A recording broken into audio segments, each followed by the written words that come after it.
Ragazzi, 1, 2...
These are 4 brilliant criminals at the climax of their most magnificent effort.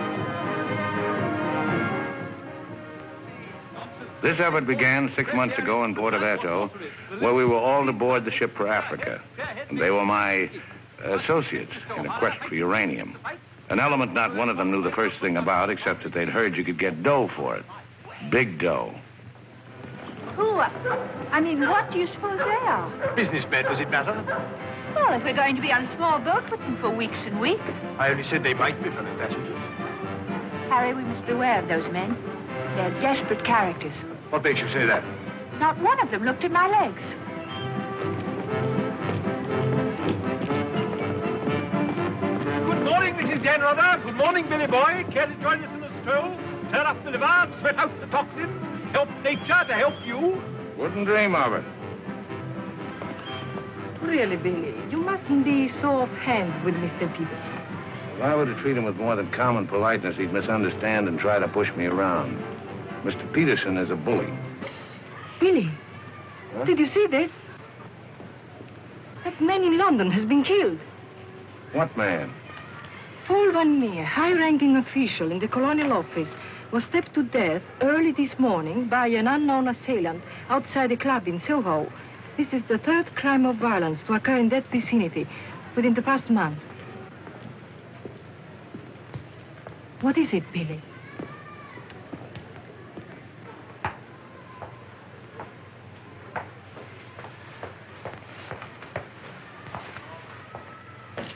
In heaven's name, Billy, say something.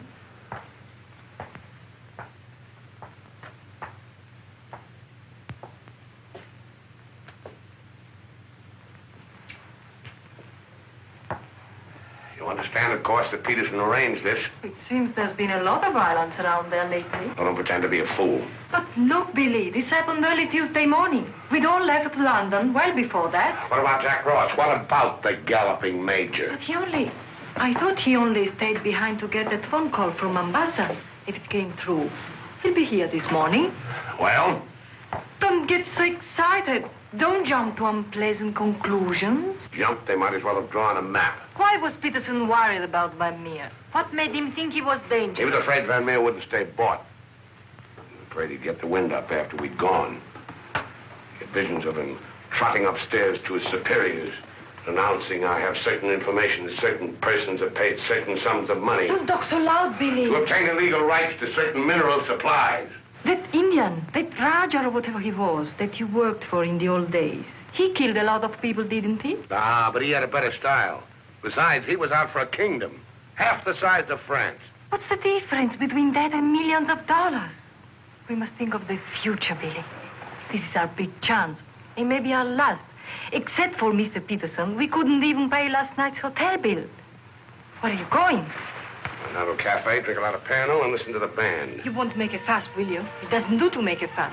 You have to think of the main objective. Naturally, it doesn't do to be fussy.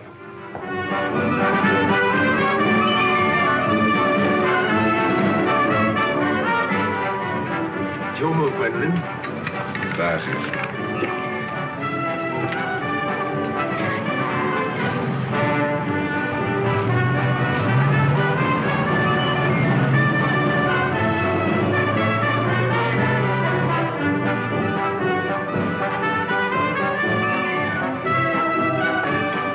Luggage is in there. Bring it up.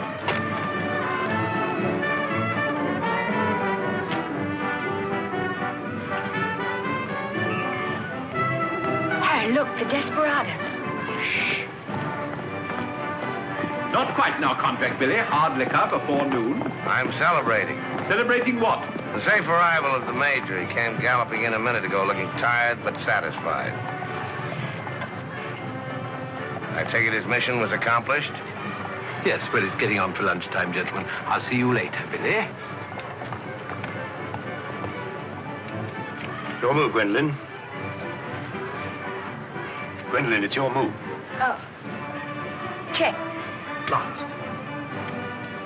Are you sailing on the Niagara? Africa bound. So are we. Oh, my name is Chelm. This is my wife. How do you do? My name's Dan Rutherford. How do you do? Are your friends sailing too? The whole kit and caboodle. You're a very mysterious group, I must say. Really, Gwendolyn? How so mysterious? Well, for one thing, you all appear to be of different nationalities. Your move, Gwendolyn. Check. I have a theory about you and your friends. Correction. My associates. As a matter of fact, I think you're doctors. Evil ones, I mean. You're going to the heart of the jungle where human life is cheap to perform ghastly experiments which require the sacrifice of thousands on the altar of science. You must excuse my wife. She has a very lively imagination. Check me. I don't know how you expect me to play a decent game when you keep talking all the time. Harry's been all out of sorts today. Usually he's a wonderful loser.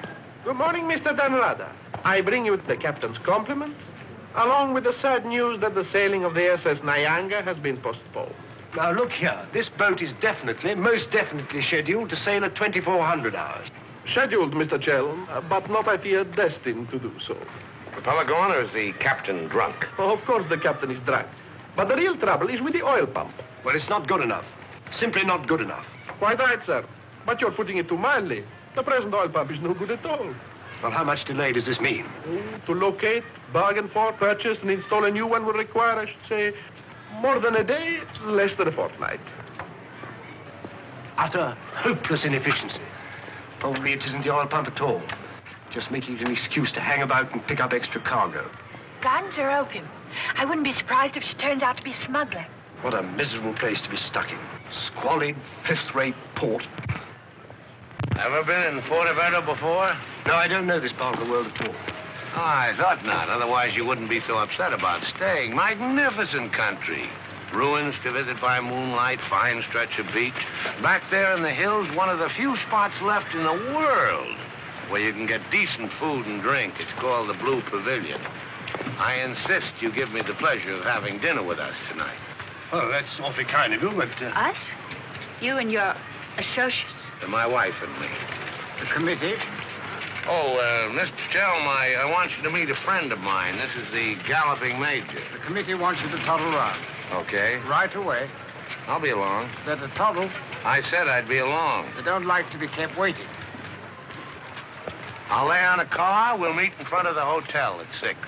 Arrivederci. Dan Rather. An American, I suppose. Anyway, I quite like him. Time. 24 hours in the day, 1,440 minutes for somebody else to get busy on the same idea as ours. We ought to have got the plane and flown out, as I said from the start. You remember I said it, O'Hara? My name is not O'Hara. It is O'Hara. You hear? Mr. O'Hara. Yes, Mr. O'Hara. But you remember I said it? I said we ought to take a plane. Time. What is time? Swiss manufactured, French hoarded, Italian squandered, Americans say it is money, Hindus say it does not exist. You know what I say? I say time is a crook. If we took a plane, we'd be there inside 15 hours. Instead of who knows where. I don't want any more talk about flying. The sky is for the birds. My feet are on the ground. Both of them. Come in, Billy boy. What's all the fuss about? No fuss, Billy. We're merely wondering what course to pursue in view of this unfortunate delay. Join the peasants in their revels. Go to church. Write your memoirs.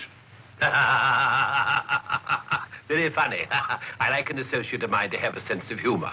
Good laugh does more for the stomach muscles than 5 minutes setting up exercises. And now that we've had our moment of fun, and all the better for it, let's get back to the question.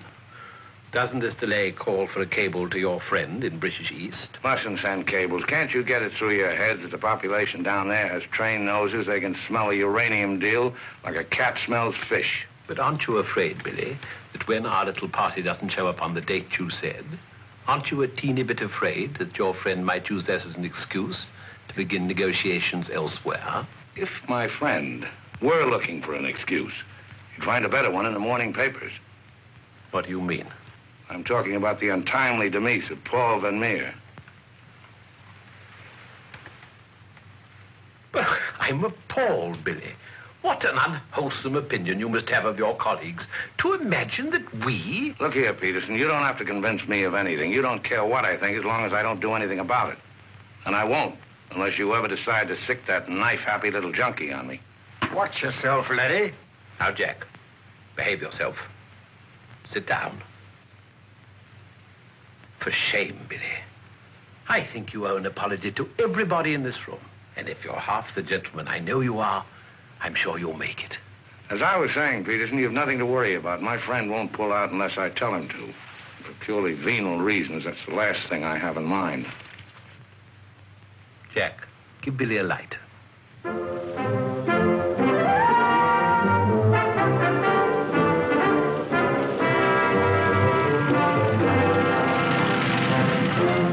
What a wonderful car. It looks as if it had won the Grand Prix d'Elegance many years ago. Oh, it did. It was built for Oraposo. You know, the bullfighter. He had it made this way so he could stand up and take bows. He only got one ride in it, bequeathed it to me on his deathbed. Well, here's to Oraposo. I hope you like champagne. You mean it's yours? Well, I gave it to my former chauffeur, the fat bandit in the front seat. Harry, look at that wonderful villa. Well, that was Bertie Crampton's. Oh, you mean Lord Crampton, in Gloucestershire? His family acres marched hand in hand with ours. Gloucestershire, the cathedral towns, trout fishing, garden parties. What a beautiful life. You know England well? Emotionally, I am English. I serve tea every afternoon with crumpets, and I've always kept up my subscription to Country Life and to Tetler. Trouble with England, it's all pomp and no circumstance. You're very wise to get out of it. Escape while you can. Well, I'd hardly describe myself as escaping. Simply so happened that a relative of mine, first cousin actually, who died recently, happened to be the owner of a coffee plantation. Africa's the place now. You talk about the diamond boys, the gold boys. They just skimmed a little off the top. Potential mineral wealth of Africa's hardly been scratched. Now, there is a villa. Big. Well, that's the Villa Capriccio, famed in song and story, a 3-star attraction in Baedeker. Well, whose is it? Well, the bank's on it now. It used to be mine. Yours? Yes, I brought old Charles over from Fouquet's. You know, the old Fouquet's, to run it for me. Then when I decided to pull up stakes, I bought him this restaurant we're going to. Least I could do to show my appreciation. Well, here we are. Charles! Charles!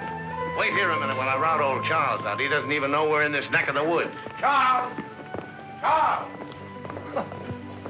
He must think we're extraordinarily naive. Knew all those people. Owned that vast villa. Bought this place because he liked the fellow's cooking. What utter balderdash. Oh, perhaps he did. I beg leave to doubt it. Did you notice his wife? She seemed to be rather a sensitive little woman. Really embarrassed by all that rot. I am sorry, signore. As you see, we are closed. We do not open for another 2 months. Charles, what the devil's going on here? This place is falling to rack and ruin. Place is closed. We shall have to dine in the hotel after all. Monsieur Dan. Monsieur Dan. Madame, Why did you not let me know you were coming? You did not say you were with Monsieur Dan. Nothing is close to Monsieur Dan. Good to see you again, Charles. It's been too long, Monsieur Dan. Not since the night you left the villa. Remember your farewell party. I've tried ever since to forget it. Remember how in the morning we escorted you to the train with violins playing, and everybody cried, like when a king you love very much leaves this country. Aren't you dressed yet? Do I appear to be dressed? Do dress, do hurry. It's the most wonderful day. And Billy wants us to drive out and see his villa. His former villa. Obviously, I can't go. I've got a chill on my liver. What a miserable place to be ill. And you forgot to pack my hot water bottle. You packed it. Gwendolyn, I distinctly remember. Hello. Oh, hello. No, I'm afraid we can't. Harry has this wretched chill. Give me the telephone. Chelm here. Yes. Quite. Absolutely. A hot water bottle. That's very, very good of you, old boy. Look here, Dan Rather, would you mind very much if my wife went alone? She enjoys this sightseeing sort of stuff, you know. Splendid. Splendid. I'll send her along. You know, Gwendolyn, nowadays, one simply cannot afford to dismiss people just because they're not one's sort. One has to try and bridge the gulf. After all, it's a new world we're going into. One's got to take it as one finds it. Face it. Use it. Master it.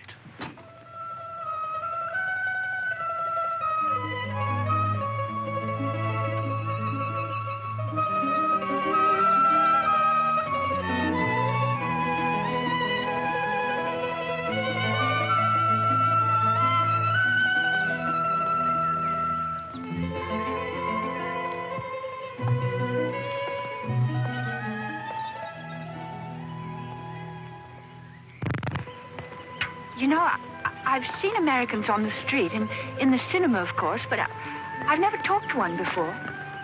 Are you a typical American? I think it's important that I should know. Why important? There are two good reasons for falling in love. One is that the object of your affections is unlike anyone else. A rare spirit, such as Lord Byron. The other is that he's like everybody else, only superior. Harry, for instance, is the very best of a type. Well, as you must know, I'm a typical rare spirit. How long did you live here? Oh, the longest I've ever lived anywhere is 2 years. Well, when you were a child. Didn't you ever have a mother and a father? And a house and a street and a town? No, I was an orphan until I was 20, and then a rich and beautiful lady adopted me. You know, I've changed my mind about your being an evil doctor. You're off to keep a rendezvous someplace in Africa sacred to the tribesmen. You're going to found a new empire and make yourself master of the riches of the world. But you need a beautiful blonde queen to impress the natives as the incarnation of the Queen of Sheba. That's why you're making a pass at me. Am I? Of course. I don't generally go sightseeing with strange men. You don't believe that, do you? Well, I believe anything you say. Do you? Well, you shouldn't, you know. You really shouldn't. Mr. Chelm, Yes? it's I, Mrs. Dalrother, Maria. Oh, come in. Tea for two and two for tea? Now, that's most awfully kind. You shouldn't have troubled, really. Billy told me you had a chill. Bit of one on the liver. 2 tarsal. Milk, of course. Of course. I feel I should like somehow to do him a good turn of some kind. You do? Well, naturally. Oh, I see. Naturally. I think it would be nice if you were able to do something for him. Help him along. Give him the benefit of your advice. Delighted, of course. For instance.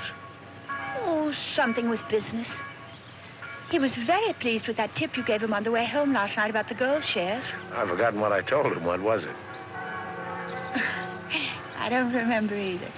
I was listening to your voice. I wasn't listening to what you said.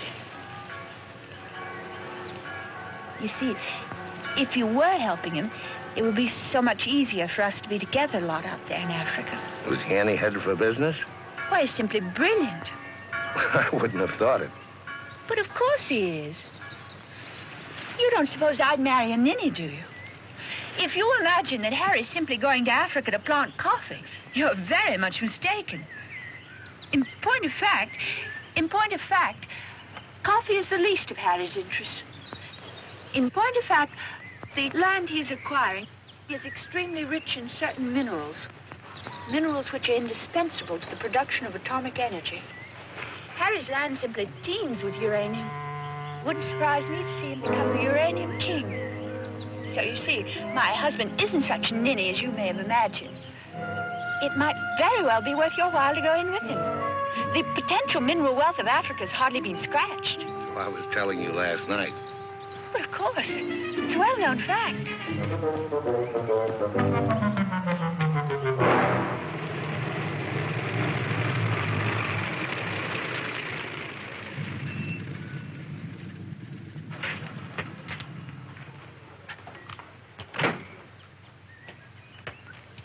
Billy boy.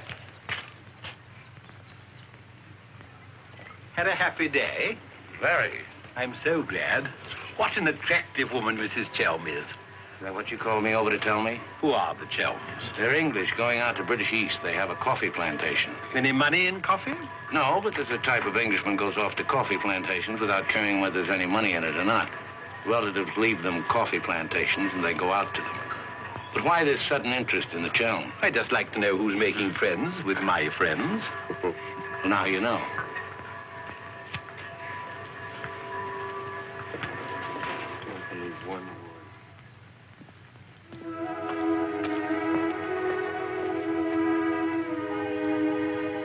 You know, if I ever leave you, it'll be for someone of the type of Harry Chelm. Well, bully for you. I suppose that type of Englishman is like a story I once heard. An English gardener in England was showing some Americans one of those wonderful English lawns. And of course, they wanted to know how to make a lawn like that.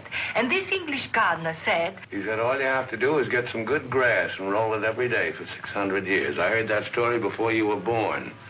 Englishmen tell it when they're feeling down in the mouth. Just don't understand the Chelm type. You're not even listening. You never do. Someday I'll say goodbye and you won't hear that either. One day I shall really meet my type and run off with him. And you'll be simply amazed. That's possible. George Moore said, I learned it by heart years ago. He said that each great passion is the fruit of many fruitless years.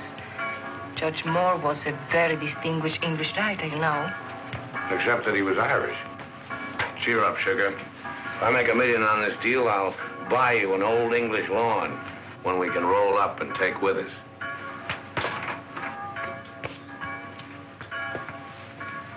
Billy, good morning.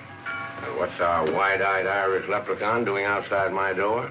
Why do you always make jokes about my name, huh? In Chile, the name of O'Hara is a tip-top name. Many Germans in Chile have become to be called O'Hara. Good morning, Mr. O'Hara. Madame, my respects. Perhaps Mr. O'Hara would like something to drink? Yes, maybe perhaps a little whiskey, huh? Very weak, please. What's this visit in honor of? Oh, just wanted to have a little talk with you. Okay, but make it fast. Fast? I give you my word, Billy. I give you my word. I feel to you like an older brother.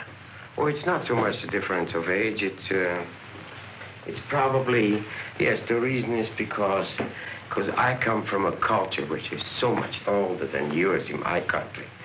A child 6 years old is older in his heart than you'll be at 60.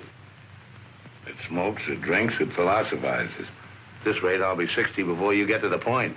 The point is that Peterson, Ravel, and myself, we are the principals in this case. We are in with the money. We cannot switch around and turn, but an agent, It's easy to imagine that he could conceivably doesn't feel himself quite as irrevocably committed as Peterson or... We're fellow passengers, I believe. Not quite yet, would you say? Too sadly true. By any chance, you don't happen to have seen your Mr. Danrother about? I don't think Billy's up yet. Not 11. He's rather a late riser. But he said it. Well, anyway. I shouldn't put too much stock on what Billy says, particularly when he's had a few drinks. It's not that he means to break his word, he just forgets that he's given it. Charm and dependability so seldom go in one package. There are exceptions, of course. Your husband, I imagine, from his manner and behavior, is one. Oh, yes, very. Well, quite, I mean. I'm so looking forward to meeting your husband and having a chat about Africa. By all means. I understand he's in coffee? You make it sound like a total immersion. Part of Africa we're going to is due for some pretty important changes. In my opinion, things will be booming out there before you can say Jack Robinson. I do hope there won't be too many changes. It's completely unspoiled, I hear, with some of the loveliest scenery in the world. I can't imagine anything more lovely in the way of scenery than to have a few acres of gold and diamonds cropping up on a piece of land I bought for a song. Heaven forbid. Next thing there'd be big, ugly holes everywhere and great, horrid machines instead of lovely scenery. Anyway, I don't think my husband worries much about money and business, that sort of thing. Really? I mean, to appreciate my husband's point of view, one has to understand his background. Those lawns, hundreds of years in the making. Those immemorial elms. Those walls hung with family portraits. Generations of them. Those great echoing galleries where so much of English history is being made. Taxes must be terrific on a place like that. What would people like the Chelms care about taxes with their kind of money? I mean, when a family's been a power in the city of London for so long, one of the great financial families. Power in the city? You mean? Oh, yes, of course, one of those Chelms. I'm surprised you know about them at all. Very few people do. They prefer to work behind the scenes. I find it rather hard to believe that a man in your husband's position would go to Africa just for the coffee planting. You're very quick, aren't you? In point of fact, he isn't. In point of fact, he has a very special reason. So I suspected. It has to do with sin. Sin? Since the war, my husband has been almost exclusively concerned with spiritual values. He feels that if he can get away there, in the heart of Africa, he will come face to face with essentials. He wants to work out the problem of sin. Sin? Why, yes, of course. Isn't that what we're all most concerned with? Sin? Gwendolyn, what are you doing here? I thought we were supposed to meet on the beach. Harry, I want you to meet Mr... My name is Peterson. Been having the most delightful talk to your wife. She tells me you're interested in spiritual values. I myself am vastly Harry, concerned. we'd really better be going. You'll excuse us, Mr. Peterson? What have you been telling that man? Nothing, Harry. He got onto the subject of religion, and I just happened to mention that we usually go to church on Sunday. Billy, I think it is high time you take stock of yourself. Can you truthfully say about yourself, I, Billy Danrother, have acted fairly and squarely to my associates, huh? But of course he can, Mr. O'Hara. Everybody knows Billy's the soul of honor. Shut up, sugar. Perhaps he's the soul of honor, and perhaps appearances are deceiving. You mind telling me what it is I'm supposed to have done? Nothing. It's your conduct. Your conduct doesn't... Your conduct does not inspire confidence, and confidence really is the most important necessity in an undertaking of our kind. One may be completely innocent, but if one's actions invite suspicion, one might as well be guilty. To be trustworthy is not more important than to seem to be trustworthy. Billy, have you done something you shouldn't have? Tell me, Billy. Tell me the truth. My conduct. Who do they think I am, their hired man? But you are, you know. You are the hired man. How good and kind of you to remind me. How good, how true, how kind.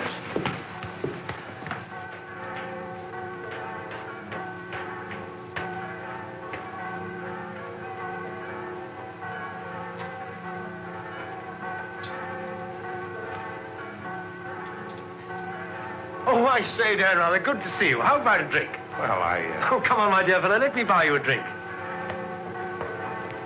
Oh, Gwendolyn, don't forget to send one to Aunt Beatrice. Can't understand it. Gwendolyn distinctly said she'd join me on the beach. Then I come back and find her sitting there in that cafe. Extraordinary creatures, women. Well, let's drink to them. Pano. Scotch. Come on, you tiny little wreck, have a drink. We're drinking to women. Take the drink, but won't join you in the toast. Glass of Irish. Women. Hitler had the right idea. Keep them in their place. Kleine Kinderkirchen, babies in the kitchen.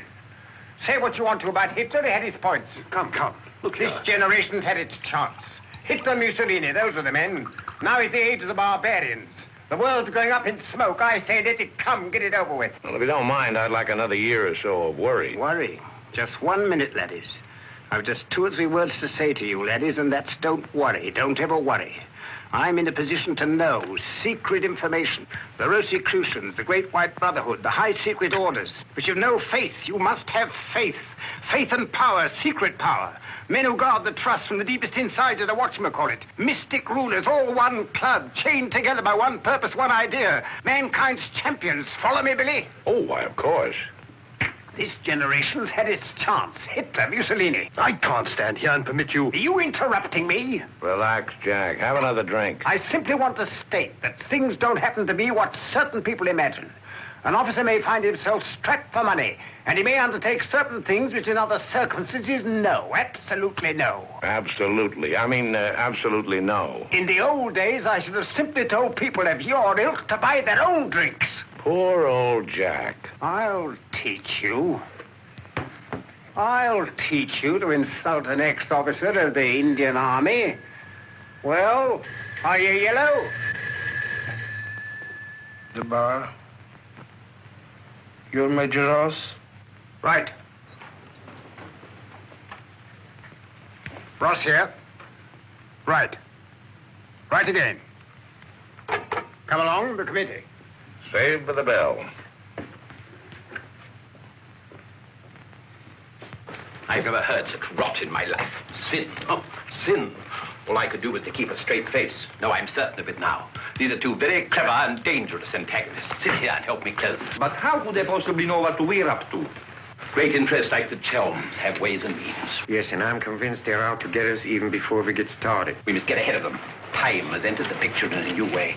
Never forget the time factor, gentlemen. It always enters the picture in the end. I'm sending a cable to London. I want full information on those Chelm interests. British Africa, too. Check up on his interest there. Every time the plane lands, I'll try and reach you by telephone. Keep me informed of the latest development. Dan Reuter, that lying, swinish, rum-swilling double-crosser. What pleasure it would give. No, you can't at the moment. We need him. Right now, we need that swinish, lying double... Did I hear my name? Rub-a-dub-dub. 3 men in a tub. Tub? Oh. Been a change of plan, Billy boy. You and I leaving for Africa. How's that? You and I are flying to Africa by the next plane. Oh, what's happened, Peters? Must be something important to get you on a plane. Perfectly simple, Billy boy. The trouble with the oil pump and the general uncertainty about when the Nyanga will sail forces me to sacrifice my personal comfort. I prefer to fly rather than run the risk of arriving too late. Well, there's also such a thing as arriving too early. What do you mean by that? Well, the land doesn't come up for auction for a couple of weeks. My friend can't make his move until then. If we sit around British East all that time, somebody's going to start wondering who we are and ask questions. Is that your real opinion, Billy, or are you just looking forward to a long sea voyage with the attractive Mrs. Chelm as your companion? Or perhaps you have even other reasons? Such as? That's for you to know and for us to find out. You'd better get your packing done.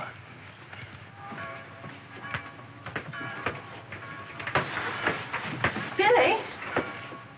Where are you going? Off to Africa, flying. Just like that?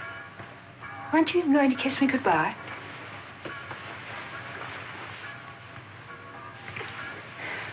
I wish.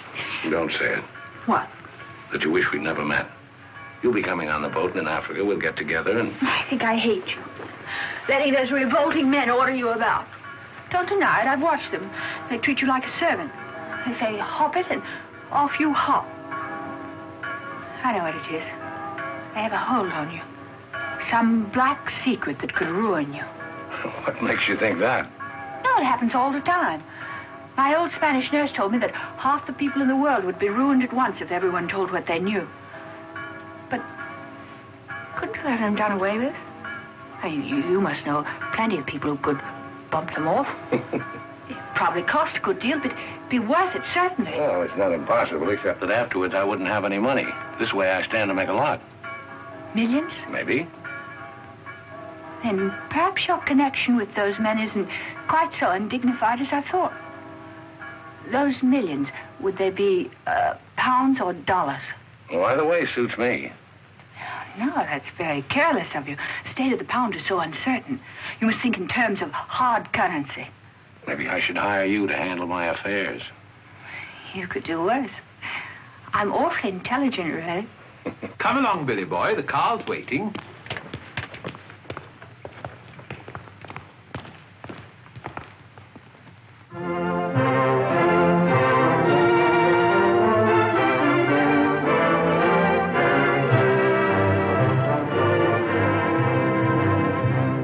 Can't get faster than this, we'll miss the plane.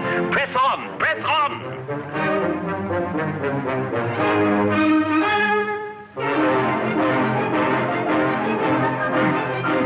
High posting.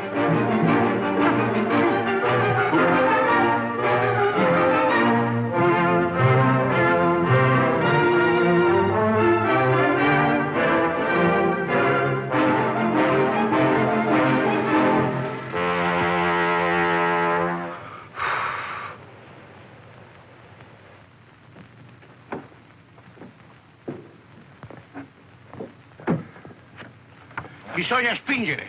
Push, push.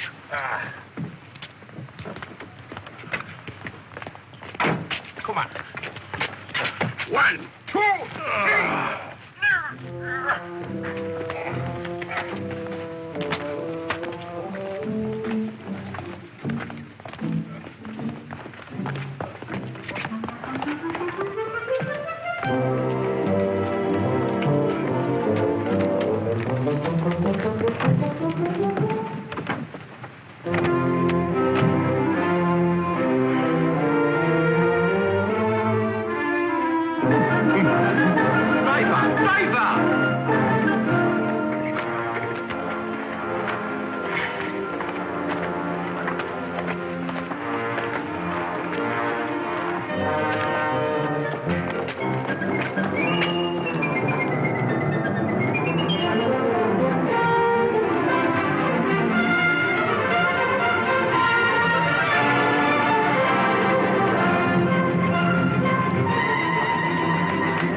you're up to. I know everything. I know about the uranium on the Chelm's land, the Chelm interest in the City of London. The what?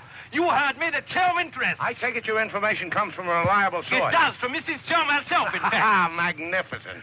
Simply magnificent. You must pay me back for the loss of my beautiful car. If you weren't a benighted jackass, if you could see as far as you could spit, you'd know there's no such thing as a Chelm interest. You'll have to do better than that, Mr. Dan Ruther. Very much better than that. Don't believe me. Check with London. If you find out he's anything more than a down-at-heel Gloucestershire squire, you can have my services for nothing. You mean Mrs. Chelm is an unqualified liar? Well, let's say she uses her imagination rather than her memory. You will make restitution with no Mr. Dan, either the money or a new car. Why, you fat bandit, I gave you the car in the first place. How I came by it is beside the point. The fact you gave it to me doesn't make it any the less mine. Shut up. That's right. Threaten me. It is not enough that you destroy my beautiful car. Now you are my beautiful car.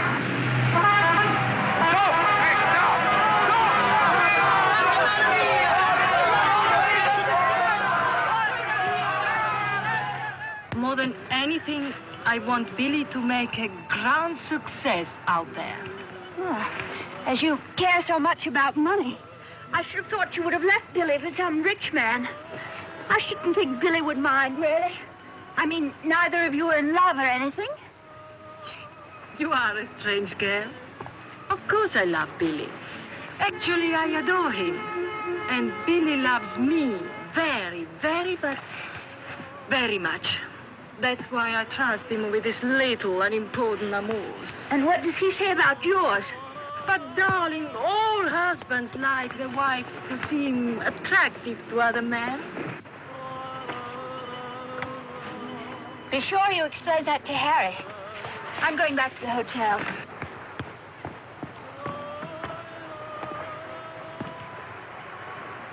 Mrs. Stanrother, Maria, I'm afraid, I have some shocking news for you. The boat is not going at all? There's been a terrible accident. Your husband's car drove over a cliff. The people on the bus saw it fall into the sea. It seems almost certain that... What is it? What are you trying to say? He's saying that Billy is dead. It's become necessary to redistribute the stock in our company. Stock. What good is the stock now? We can't deal with the Radar's friend. Not without Arada.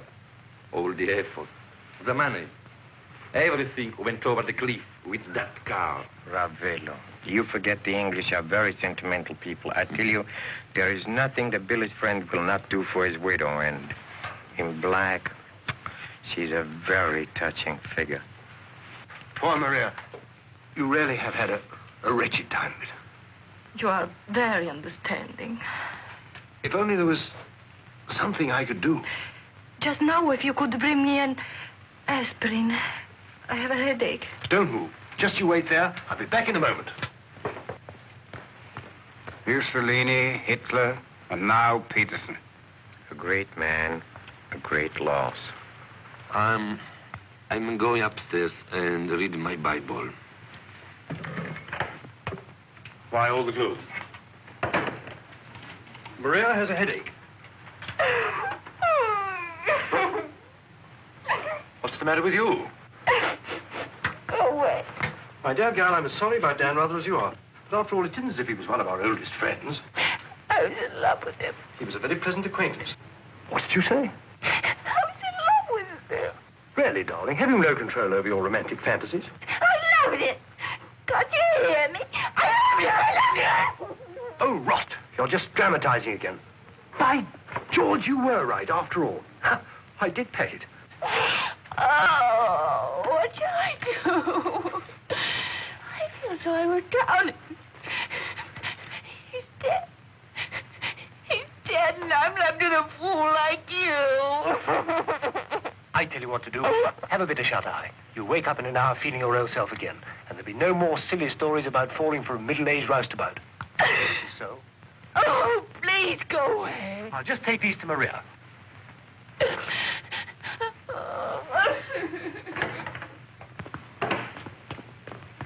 Mr. Shelm, this is very important, for you as well as for myself. Yes, well, get on with it.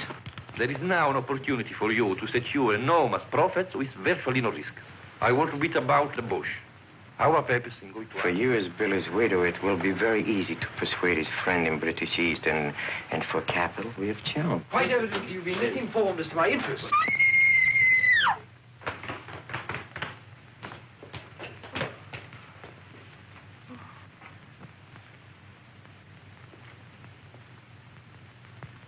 What's the matter with all of you? Somebody dead? Car, it went over a cliff. We thought you'd both been killed. Dan Rother, I'm delighted to see you're alive, but your wife is in a fainting condition. You mean you're not dead at all? Obviously, I'm not dead. I knew you weren't dead. I knew it. I counted 13 backwards 13 times. My old Spanish nurse said if you did that, a miracle would happen. And you see, it has.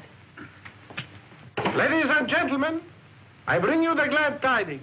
The captain is sober, and the SS Nyanga will sail at midnight.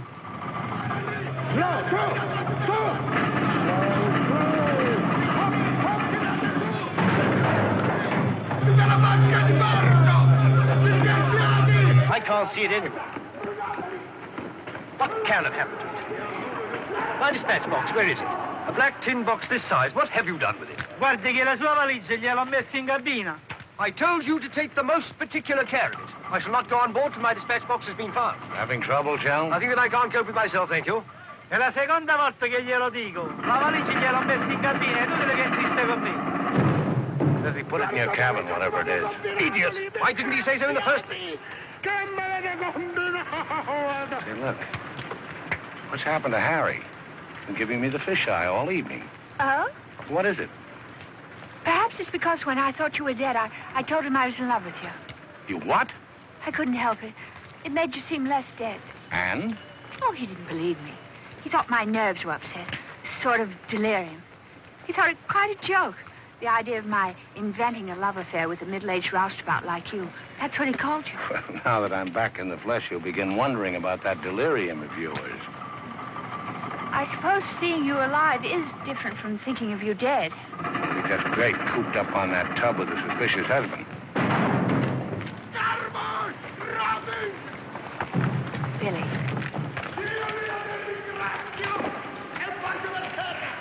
Let's not go. What do you mean? I'm asking you to run away with me. Now. What about the millions in hard currency? What's happened to you? I thought you were my shrewd little manager. I've changed my point of view. I thought we'd get to Africa and you'd make your fortune and everything be wonderful, but now I think it's all too risky. Too many things can happen. I want us to cut and run for it right now. You really mean that? With all my heart. Oh, no, that's impossible. Why? Well, for one thing, Mrs. Danrother might not go for the idea. She's not quite as sophisticated as you are. Please, Billy, listen to me. I've thought it all out. We'll take the bus and catch an express for somewhere. The shot's not on the table.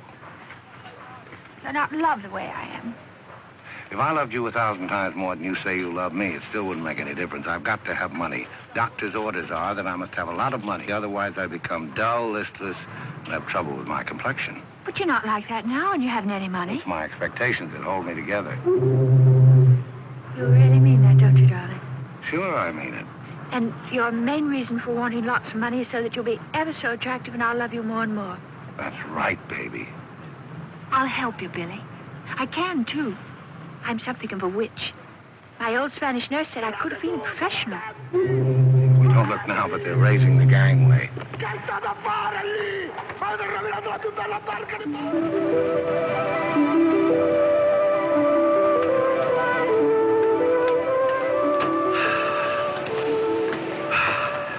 The air, ozone. What a pity we can't bottle it, gentlemen. What a fortune we'd make.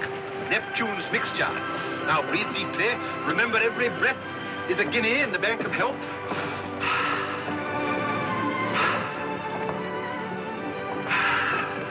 Good morning, Chell. Why, that's good. Very good indeed. I didn't know you were an artist, Mrs. Danrother. I'd hardly call myself that. I only dabble. The nose is not enough long. The ears are too small. Only has one eye. Now, come along, gentlemen. We must not dawdle. Blow the man down, bully, blow the man down.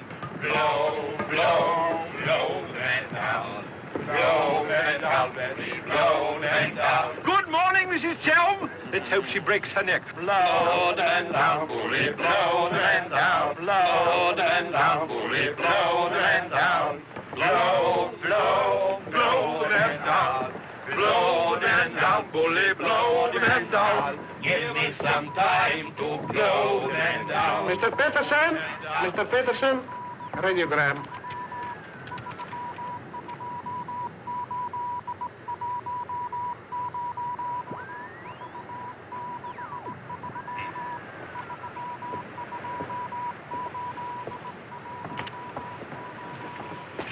No Chalmers State, Gloucestershire, stop. No Linda Gentry, Chalmers.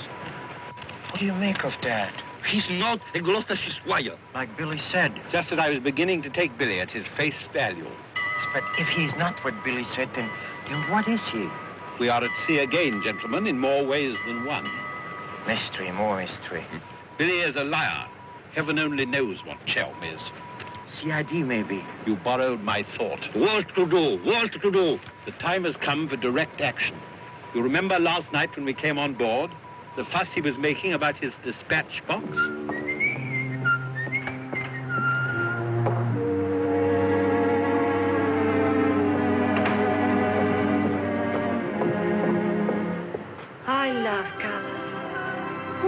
rhythm is an endless puzzle. Your face, for instance, 10 minutes ago, it was all brown and pink. Now the light is changed and is chalky white. What? Tinged with green. Green?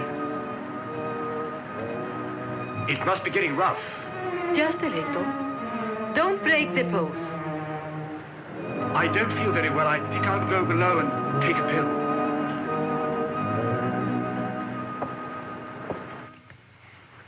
It's incredible. Harry Chelm is just Harry Chelm. nothing, nobody, a ruddy refugee from Earl's Court. With a hot bottle. Look. And a letter of introduction to the secretary of the governor. The secretary, mind you. Disgusting. Purser! My box! Beat up and down, isn't it, sir? It's gone. Oh, yes, indeed. Major Ross took it. I saw him sneak it out of your cabin. I like to keep my eye on what goes on aboard the ship. Where did he take it? I believe it's the Peterson's cabin. In fact, I'm sure.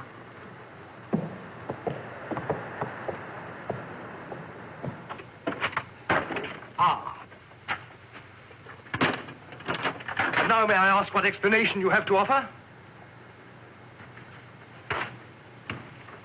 He forgot his hot water bottle.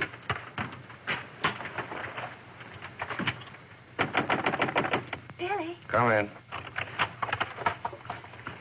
Billy, have you heard what's happened? I've seen a paper in days. It's not funny. They've stolen Harry's dispatch box. Who stole his dispatch box? That dreadful little major. He took it to Peterson. They went through it. It's all your fault. I suppose you know that. My fault? Well, the poppycock you've been peddling, all that junk about the Chelm interest in London, uranium on your land. Well, in a way, you're the one to blame. I'm the... I mean, you acted so superior. I was falling in love with you, and I couldn't bear it for you to think I was just a nobody. Married to the son of a boarding house in Earl's Court. The son of a what? A boarding house. That's what Harry's parents do. They run a boarding house for decayed gentlefolk. But the way he talks, the way he acts, I thought that... It's just that he sees himself in a place in the West Country with trout streams and horses, leading the life of a country squire. It's not his fault if people take it for granted that he has a place like that. He's never once said that he had. Well, country gent, son of a boarding house or whatever he is, I suppose I'd better get his box back. Oh, he got it back himself. Well, then there's no harm done. Except that Harry's gone to the captain. He's going to have them put in irons. He is what? He says that's what they did in the Royal Marines. Look here, Skipper, there's a perfectly simple explanation for all this.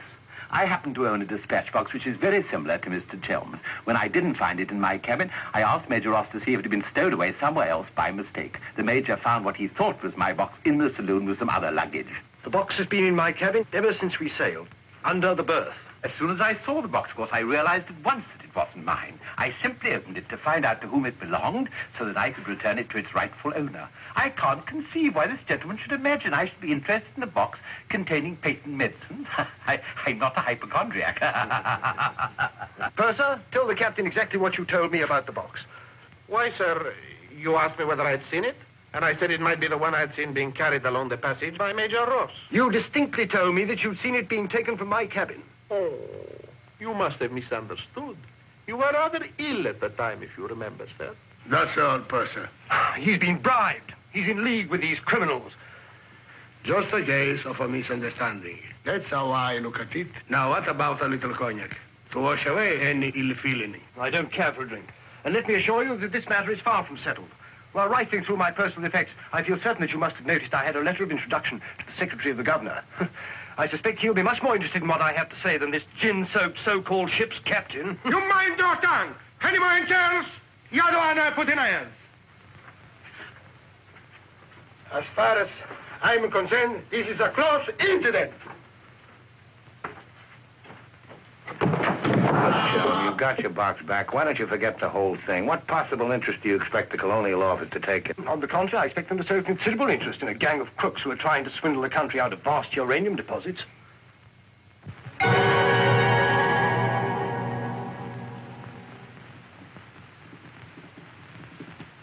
Just one moment, sir.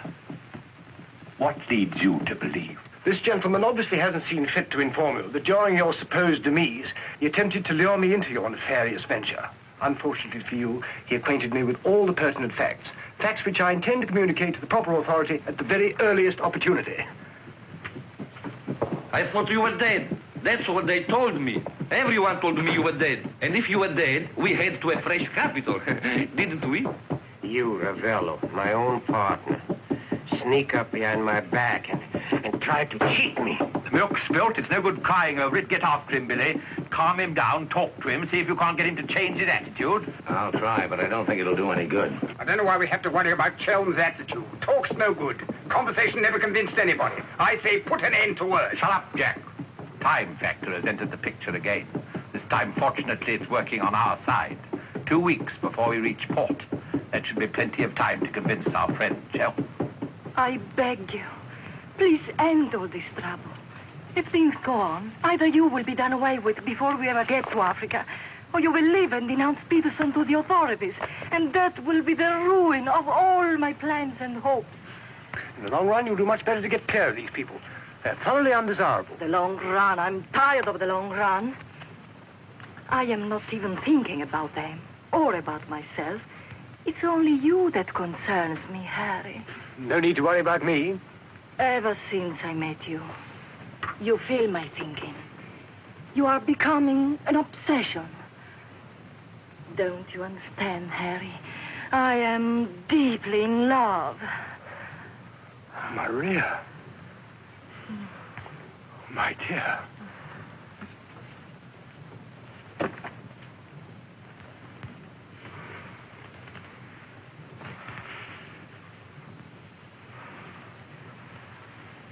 Only you could make a woman feel like this. All I want is to be in your arms, now and always. You forget I'm going to be done away with. Oh, no. It will be easy to arrange. What you must do is this. You will write me a letter. A love letter. You will tell me that you cannot denounce Peterson, because then I will suffer too. Because you love me so much, you cannot bear to hurt me. Such a letter they will believe if I show it to them. My dear girl, you must see that this is quite out of the question. I don't propose to make compromises. Not compromises, Harry, darling. But you can see if you cause trouble, the whole of our plans, my plans, you would not want to make the innocent suffer. It would be much better if you don't interfere, Maria. I must handle this as I see fit. Then you intend to go ahead with this business, tell stories and ruin everything? It will be much better if you cut loose from these people. No happiness can come from such an association. Harry, I'm asking you not to do this. Please, write a letter. Then there will be no trouble for you, no trouble for us, no risk when we get to Africa. I'm sorry, my dear. We English are a very pig-headed lot. You think you can get away with this? But Maria, my dear good Maria, listen. First you made love to me. Now you tell me you will ruin me. You'll forgive me, but it was you who made... Oh, shut your trap. Go on, do what you like. You think you're such a brave man. I'll tell you what you are. You are a heel. Huh. What the blazes now? What's happening? What's going on here? The oil pump's on the blink. The electricity's failed. What a folly. A ship lying in darkness this way? We might well be rammed at any minute. I'll tend to this myself. Which way is the engine room? The passengers are not... I'm sure your chief engineer will welcome the advice of an ex-officer of the Royal Marines.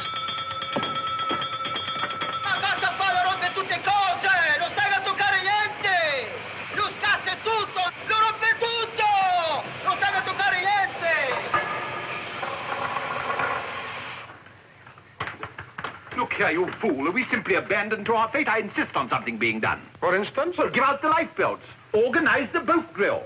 The clientele are requested to remain calm. To remain calm? Does the captain feel no sense of responsibility for the lives of his passengers? It's my opinion that the captain doesn't feel much of anything at the moment. Do you mean to say he's drunk? The fellow ought to be made to walk the plank. I'm afraid just now he cannot walk at all. But this is outrageous. Oh, sit down, old man. What have you got to worry about?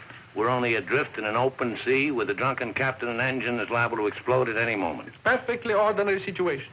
Happens every day. But just in case any of you are still at all anxious, let it be known that Mr. Chelm has taken charge in the engine room. Who's taken charge? Harry, and he'll foozle it for sure. Shall I get out the hymn books? Your husband claims to have learned all about engine and such things when he was an officer in the Royal Marines. If he ever was.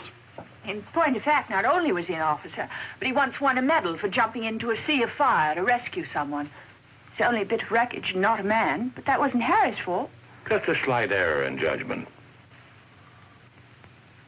Oh, the lights, they come on. You must have fixed it. Impossible. The engines are turning. We are underway. I still say it's impossible. Ladies and gentlemen, may I have your attention for a moment? I'm happy to inform you that the oil pump is now in perfect working condition. Putting it right was no great accomplishment for anyone with the slightest mechanical bent. Anyhow, we may now proceed without further delay and in absolute safety. Oh, Harry, you did. You fooled it. But when you wrecked my ship, where is your terror? Forward, please. Captain wants to see you. There you are. You devil! You wrecked my beautiful ship! Nothing of the sort. Some scallywag down there sabotaged my work out of pure malice. You explode my engine! Now keep your hands behind. Let's all behave like little gentlemen. Stay out of this, stand, mother. I can handle the brute. What happens now? Do we get the lifebelts? Do we abandon the ship? There's no immediate danger. The passengers will please to return to the saloon. We're heading for the nearest port, and there seems to be some chance of our making it. Let's go. Come along. Now, who was last down? Last. Billy, boy, be a good fellow and make a fourth at bridge. The Major has no head for cards. A few rubbers will soothe all our nerves. Oh, thank you. I'll soothe mine with a double scotch. In fact, I think I'll make it a triple. No ice, no water. Right, sir. How about you, dear Mrs. Dadbrother? Little bridge? Oh, so sorry. I have the most fearful headache. I think I'll go to my cabin. Oh, what a shame. Well, boys, we'll have to make it cutthroat. What about Harry here? Maybe he'll take a hand. That, under the circumstances, is a most unsuitable suggestion. Gwendolen, I must ask you to either move to another table or else leave the saloon. Harry, for heaven's sake. I don't care for my wife to associate with an associate of criminals. Don't be absurd. Billy's not a criminal. He's the best friend we have on this boat. We're not in need of such friends. You need any friends you can get. The only thing standing between you and a watery grave is your wits. That's not my idea of adequate protection. Purser, how much longer before this ship reaches port? If we ever do get to port, it should be within 14 or 15 hours. That's a long time. Sit down, make yourself comfortable, have a drink. Enjoy the Major's piano recital. Come on, Peterson, buy us a drink. I'm afraid I can't accept hospitality from persons who I intend in a few hours' time to denounce in a place of justice. 2 spades? I admire your sang-froid, Mr. Peterson. Or perhaps you don't think I'm serious. We shall see. 3 clubs. Gwendolen, are you going to do as I say? Not when you speak to me in that tone. Not when you try to order me about. In that case, Where are you going? on deck where the air is less polluted.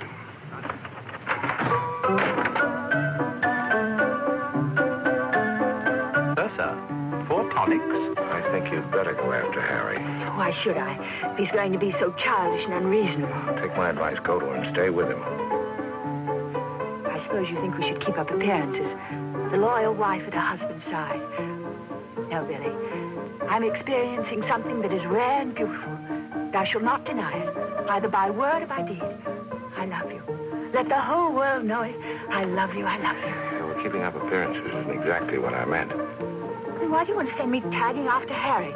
He's being such a deadly bore tonight. Deadly, but not dead, not yet. What do you mean? They killed one man just because they thought he might try to get in their way. Now, handsome Harry here is certain to blow the whole thing wide open. They killed a man? Really? Who? Just a man. Well, for all Harry's being too tiresome and my loving you to distraction, I still wouldn't want to see him done in. He has some perfectly darling traits, really. I mean, like always remembering one's birthday. No, we simply mustn't let anybody murder Harry. Well, keep him in your cabin. Never let him out of your sight. Keep him under lock and key. Oh, Billy, that awful music. It's so loud. It comes right into our cabin. Peterson, tell the Major to soft pedal it. And while he's about it, he might change the tune. Oh, don't you like it? It's one of my favorites. I'm afraid he doesn't know any others. Do you, Jack?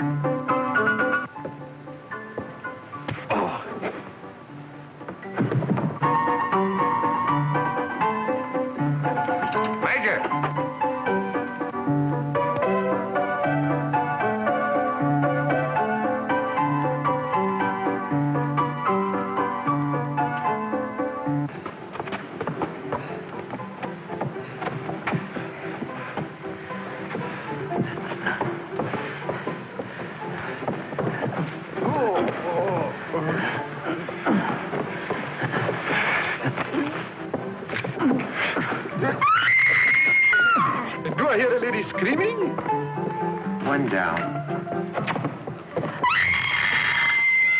Captain! Captain!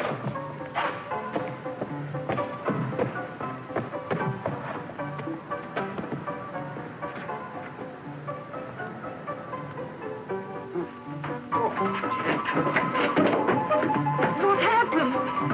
Oh, Billy, all that screaming. I thought someone had been killed. Someone nearly was. Indeed, they were. Look at the Major. Better get a new act fitted and the curtain going down on this one. Every time I turn my back, someone makes trouble. The passengers break the engine, they beat each other to feet, they throw each other overboard. That man attacked me. How you? You again! If I struck him, it was in self-defense. He came sneaking up behind me and tried to run me through with his sword. Is that true? Well... It's no use, Billy. My trying to protect Harry any further. I may as well tell the whole truth. Captain, it grieves me to confess this, but in point of fact, my husband has an illness of the mind. The medical word for it is paranoia. On occasion, he displays homicidal tendencies. The psychiatrists say it's because he believes people are plotting against him, and so he strikes back and tries to kill them. Gwendolyn, for heaven's sake, woman, what's the meaning of this treachery? Believe it or not, Harry, I'm doing it for your own good. He knows. He saved my life. He'll tell the truth.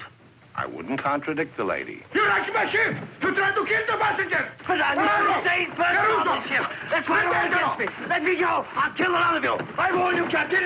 When I kill you... Poor Harry. It's awfully sad.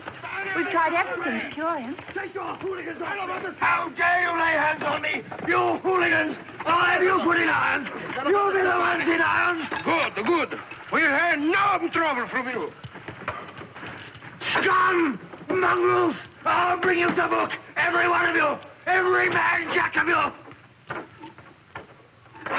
After all, it was the only solution. Harry's safely locked in his cabin, where those beastly men can't do him any harm. On the other hand, he can't say or do anything now to interfere with your making that fortune in Africa. I mean, the authorities would hardly listen to the ravings of a lunatic, would they? Well, they won't even let him off the boat. Well, in that case, he'll just have to stay shut up for a few weeks. It's a bit hard on the old boy, don't you think?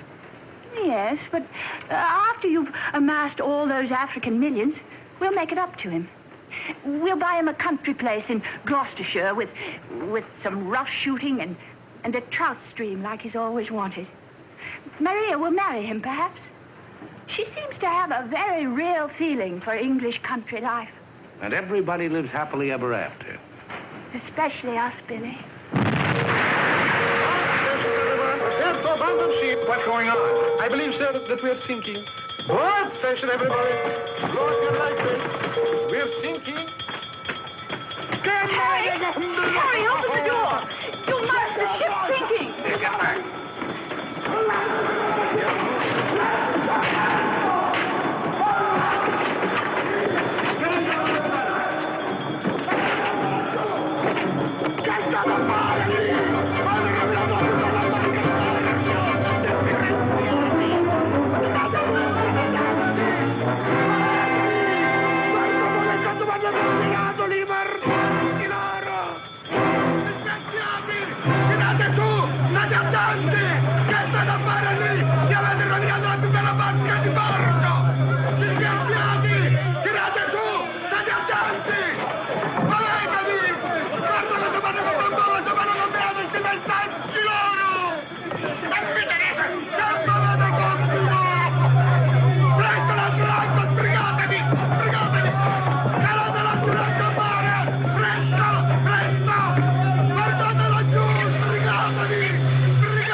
Across him out there. He's a strong swimmer, isn't he?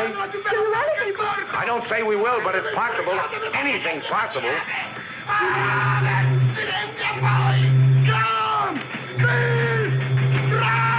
Dio mio, ti ringrazio e pace per terra! Speriamo che incontri un branco di messicani!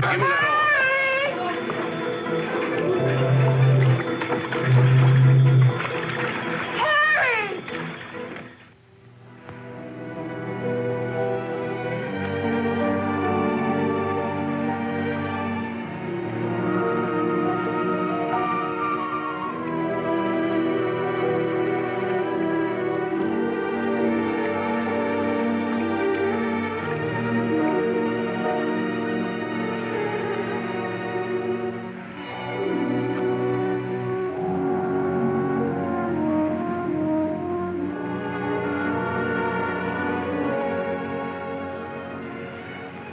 Where do you suppose we are? Africa. What part of Africa? Yes, that's important. What part? Not a bad place to land. No customs, no forms to fill out. Tell us at once where we are. It's important I know. You mean to say there are parts of the Dark Continent where you won't be received like the prodigal son? Olio.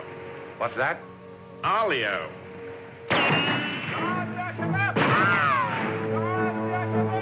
Better get down, everybody. Oddio, mamma mia! Arabs! Oddio, mamma mia! Get rid of your passports, boys. Mrs. Chelm, Billy Boy, my identity must remain a secret.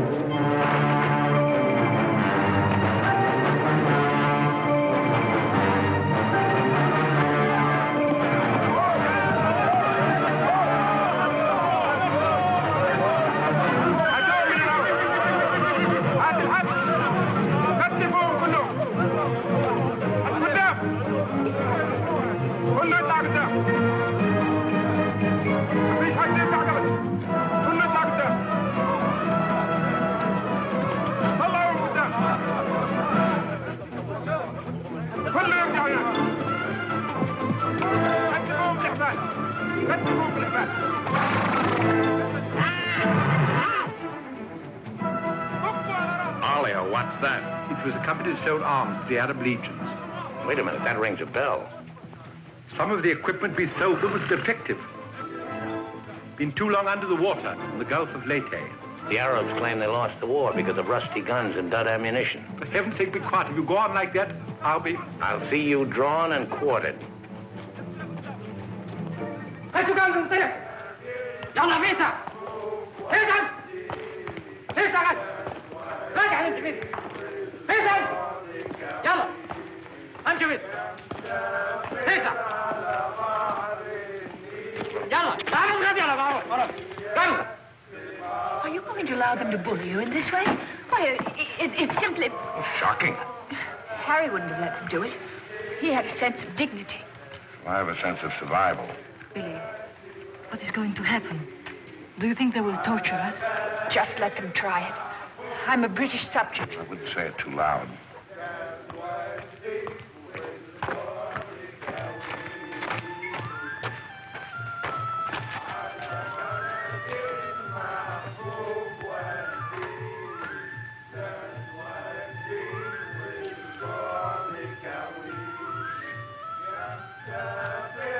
We shipwreck.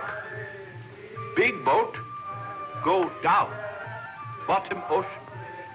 We take little boat. Row all day, row all night.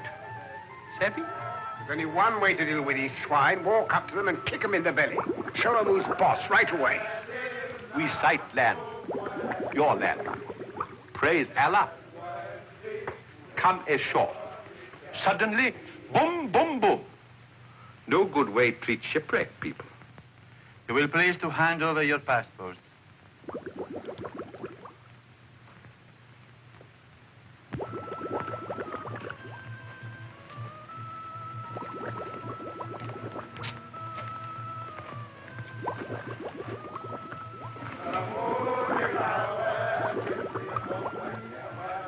There seem to be 4 missing. Will those who have not handed over their passports hold up their hands?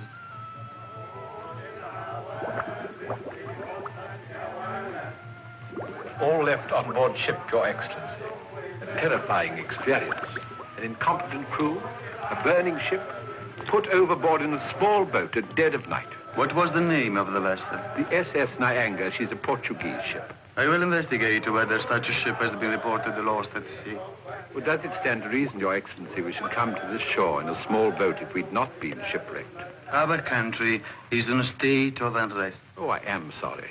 Agents of certain foreign governments sometimes try to enter it by stealth, hoping to fan the flames of revolution. Therefore, we check carefully on the activities of strangers.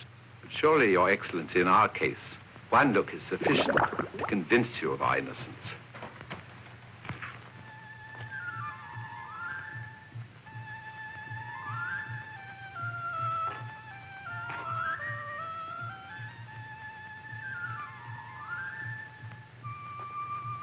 No. One look is not enough.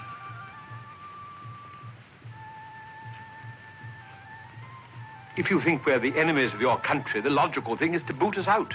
Send us packing by the first available boat or train. We shan't object. We've got important business elsewhere. Where is elsewhere? Central Africa. And what sort of business? Vacuum cleaners, sewing machines. Ah, yes. Businessmen. All going to Central Africa to sell vacuum cleaners. Hat to hat, I suppose. And you, sir, I take it, are the head salesman, the ringleader of this group. Oh, no group. We met for the first time on board ship. Complete strangers to one another. Liar! The others all look at you each time I ask a question. I am a keen observer. You four are together. Oh, no, my fat-gutted friend. I'm not the illiterate, simple-minded native you're fool enough to take me for. I am a great man, a serious man. I spit on you, too. I spit on you and all your life. Off to the wrong start, Peterson. There's only one way to deal with these swine! Swine! Swine! You'd better be careful.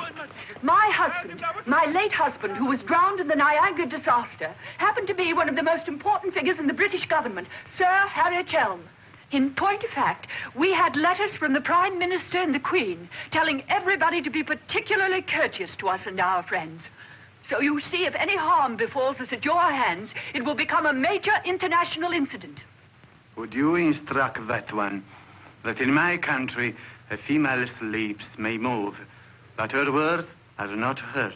Harry. If only you were here. And now, sir, you will stop abusing my intelligence and tell me who you really are and what is your actual purpose in being here. I'm a sick man. I've got a bad heart. I mustn't talk anymore. You refuse to answer. Well, that is interesting. It makes of it a contest in a game at which we excel.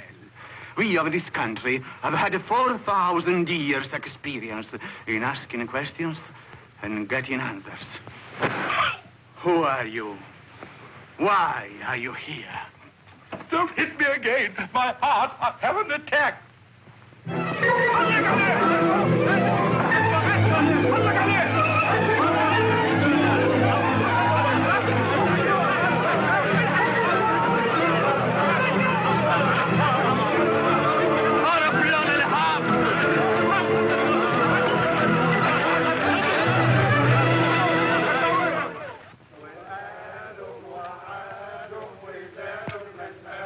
Billy's led a thoroughly decadent life. Must say, I thought he had more backbone than that. Backbone. Either you have it or you haven't. You see the beating I took at the hands of that great ugly brute without even flinching. Billy was crazed with fear before they even laid a finger on him. Tell me more about Rita Hayworth. You really know her very well. Do I know Rita? Do I know her? I'll give you a letter of introduction.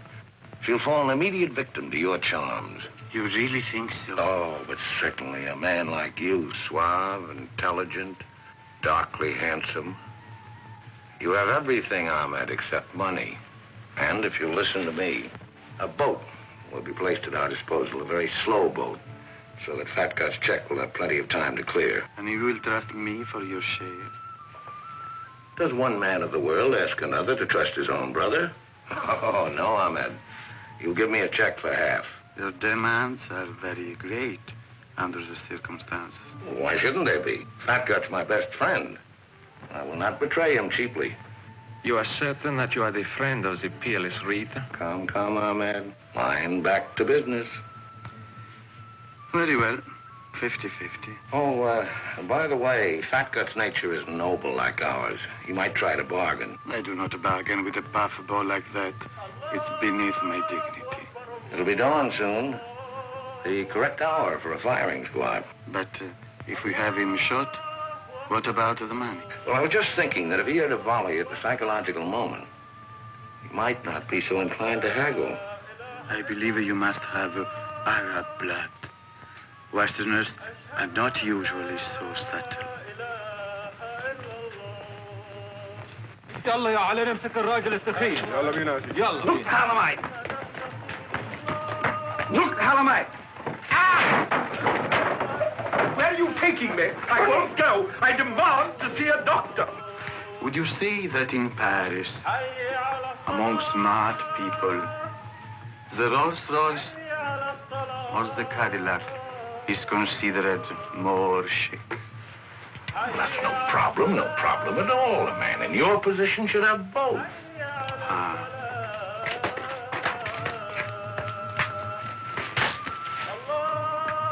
Mr. Dannerather, I believe, would like a word with you. Billy. Sit down, Peterson.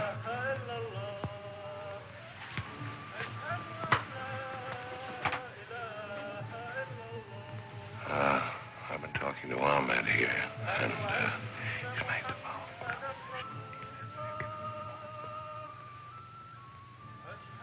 It's blackmail. I can't pay.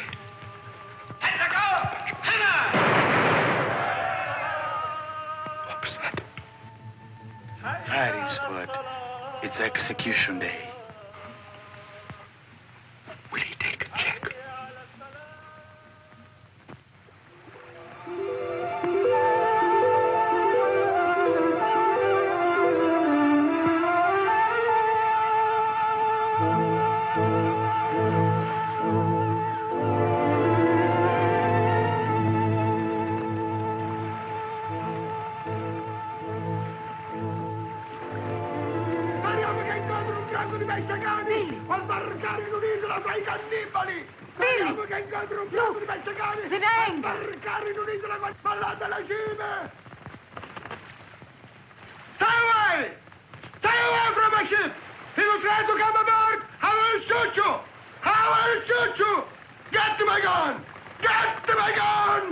Give it to him. Maybe he'll shoot himself.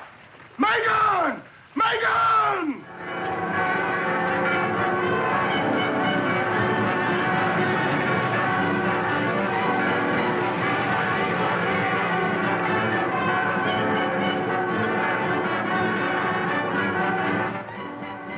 Excuse me. Are you Mr. William Dannerather? That's right. I'd like to ask you a few questions, if I may. Oh, I'm sorry, not now. Forgive me, but it's rather important. Yes, it always is. I was a newspaper man myself once. Well, you may quote me as saying that everybody was heroic except Mrs. Dannerather, who ate all our boots. Very amusing, but I'm not a reporter. Oh? Jack, go to the phone, make reservations. The first plane to Nairobi, 6 seats. Yes, and if they don't have any, talk to the right man and tell him if he kicks other people off the plane, we'll make it worth his while. I always said we ought to take a plane. You remember I said that, Mr. Horror. I said we ought to take a plane. Mustn't dawdle, Billy boy. Great deal to do and not much time. Those were the other members of your party? Yes, I'd like to talk to them, too. Oh, what's it all about? I believe you were acquainted with a Mr. Van Meer, now deceased. Peterson, you and the boys better come back down. The gentleman here wants to speak to you, a Mr. Jack Clayton of Scotland Yard. You take your wine here or upstairs, Mr. Dunn? No, we'll have it here. Care to join us in a drink, Clayton? No, thanks. It's a bit early in the day for me. I read somewhere that a Scotland Yard man never accepts a drink from anyone he intends to arrest. Is that true, Mr. Clayton? Quite so. Mrs. Dannerather? No, I'm Mrs. Chelm. This is Mrs. Dannerather. Well, how do you do?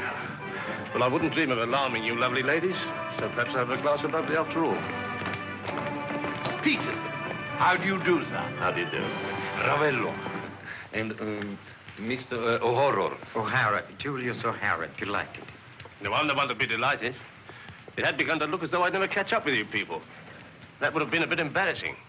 You see, this is the first time I've ever been abroad on an investigation. I've spent quite a lot of money. And my chief can be very sarcastic about the money one spends, particularly if you fail to deliver the goods. Mr. Clayton is presently interested in the Van Meer murder case. The Van Meer murder case? Oh, yes. That fellow in the Colonial Office. Yes, I read about that in the paper. It was a shocking affair.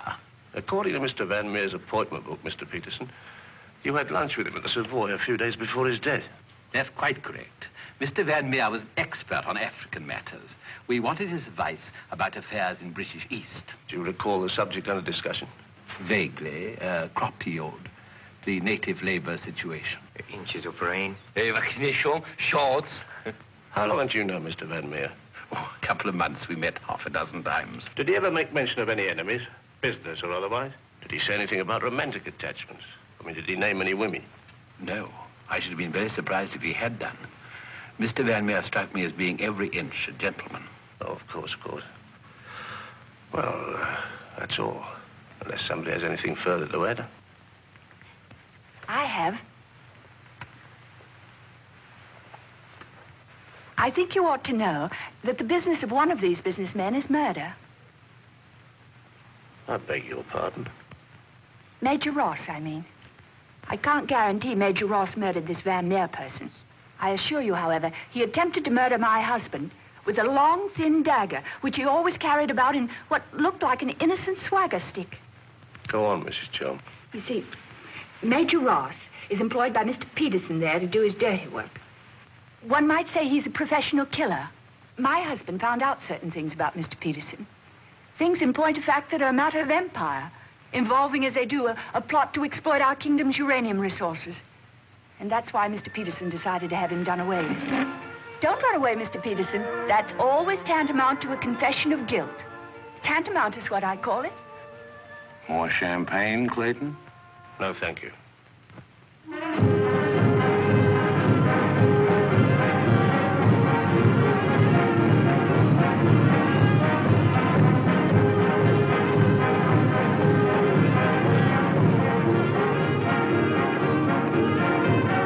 As I said before, very smart fellows indeed.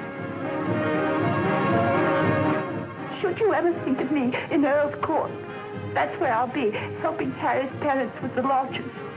Should you ever think of me, try not to let it be too harshly. You kiss her too, Billy, and tell her she's forgiven. Sure. Goodbye, Billy. Bye.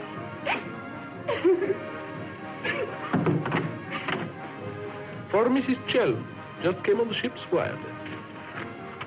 Oh, by the way, Mr. Dan Rada, do you know that your associates are all in the Hoosgow? Oh, not that I'm a bit surprised. I put them down as thoroughly bad characters, right off the bat. But then there are so many bad characters nowadays. Take mine, for instance. Harry! He's alive!